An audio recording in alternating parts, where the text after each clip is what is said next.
Hello, my name is Phil Easter, historian and writer from Baltimore, Maryland, also known as the Amazing Memory Man. We're recording tonight on Sunday, March 3rd, 2024. This is story number 48 on my YouTube channel, which is Phil Easter, the Amazing Memory Man. Tonight, I tell the story of the famous Queen of Egypt, Cleopatra VII.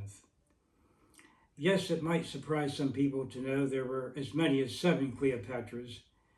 Indeed, she was the last of those 7, the one who's so famous in history. But there were actually 6 other Cleopatras over a period of close to 300 years. The Ptolemy dynasty ruled Egypt. When Alexander the Great died in 323 BC, his empire was divided by 3 top generals, and the one named Ptolemy, who was Greek in background, actually then became the ruler of Egypt and some other countries in the Middle East and North Africa. He was Ptolemy the First, and he had a number of sons, a number of male heirs were also called Ptolemy, and a number of female rulers were also called Cleopatra over the next 300 years. Cleopatra VII was born in 69 BC in Alexandria, Egypt. She had a younger brother who was called Ptolemy the 13th, and when her father died, Ptolemy the 12th, he wanted the brother and sister to rule jointly. But Cleopatra was 8 years older. She was 18 years old at the time. Her father died in 51 BC, and her younger brother was just 10 years old. So for a while they tried to rule together, but they each had a number of followers, a number of soldiers and other officials who preferred one to the other, and at some point Cleopatra had to leave Egypt for a while and go to Syria, and she raised an army there and came back to Egypt later. At about the time the great Roman general Julius Caesar brought an army to Egypt because he was in a civil war in Rome with a rival named Pompey. So Pompey was hoping to get help from Ptolemy the 13th of Egypt, the younger brother of Cleopatra, but instead Ptolemy had Pompey killed. And so Julius Caesar came, and he wanted to decide between Cleopatra and Ptolemy who was the better ruler of Egypt.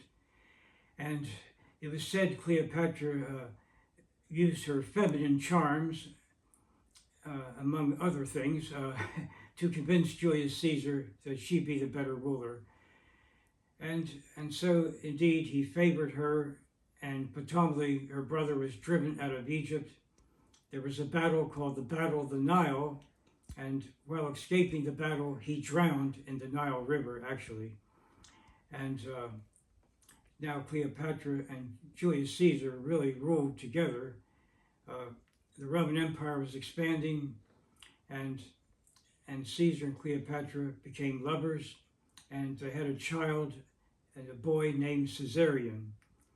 And it was Cleopatra's hope that someday he would become the king of Egypt. But when Julius Caesar returned to Rome, and a few years later in 44 BC, he was murdered. Cleopatra was in Rome at the time also, and she had to flee back to Egypt while Caesar's nephew, Octavian, and Caesar's good friend, Mark Antony, over the next 2 years, would hunt down the men that killed Julius Caesar. And so in 42 BC, at the Battle of Philippi in Greece, Antony and Octavian killed Brutus and Cassius, the 2 main conspirators who had killed Julius Caesar. Well, Mark Antony and Octavian ruled the Roman Empire jointly for a while. Octavian wanted Italy and the western provinces, Iberia, which we now call the countries of Spain and Portugal, and also Gaul, which is now France, as well as other areas of the Western Roman Empire. and Antony would rule the eastern part and Egypt, along with Cleopatra. They would rule Egypt together. That was the plan. After a few years, a feud broke out between Octavian and Antony, and actually Octavian wanted to conquer all the areas that Antony held and make an alliance with Cleopatra that she would become sort of a subdivision of the Roman Empire. She would have a certain amount of control over Egypt still, but Octavian really wanted to rule the whole empire. Well, Antony and Cleopatra wanted to keep their areas free and separate from Octavian's rule. There was a great sea battle at Actium in 31 BC, and the forces of Antony and Cleopatra were defeated by Octavian. And so the next year, Octavian marched an army to Egypt, and Antony and Cleopatra realized that the game was up after they were defeated in a land battle. And so Antony took his own life on August 1st, 31 BC. And a few days later, on August 10th, Cleopatra also committed suicide. There is some debate whether the story of the snake has become a popular legend, that she allowed the snake to bite her, but some also say she just took poison of some kind. But they had been lovers for some years, and their story has been immortalized in a number of movies. A movie back in 1934 with the actress Claudette Colbert was a very good movie, but the most famous movie of all about Cleopatra and the two Romans she loved, Julius Caesar and Mark Antony, was the one also called Cleopatra in 1963, starring the actress Elizabeth Taylor. I have some photographs here up on the wall behind me from that movie. Elizabeth Taylor playing Cleopatra. That was the first time, by the way, that an actor was paid as much as $1 million up front just to make that movie. And never mind the ticket sales, the residuals later, but Elizabeth Taylor was paid $1 million to make that movie in 1963, the first time an actor was ever paid that much up front for a movie. And it was one of the most expensive movies ever made up to that point. And it was a very entertaining movie. Not all the details are accurate, but it's still, I'd say, a pretty good movie to watch. And indeed, it was one of the great love stories of the ancient world, Antony and Cleopatra, but ending tragically when they both realized Octavian had more power. His army defeated Antony, and he probably would have killed Antony if he had captured him.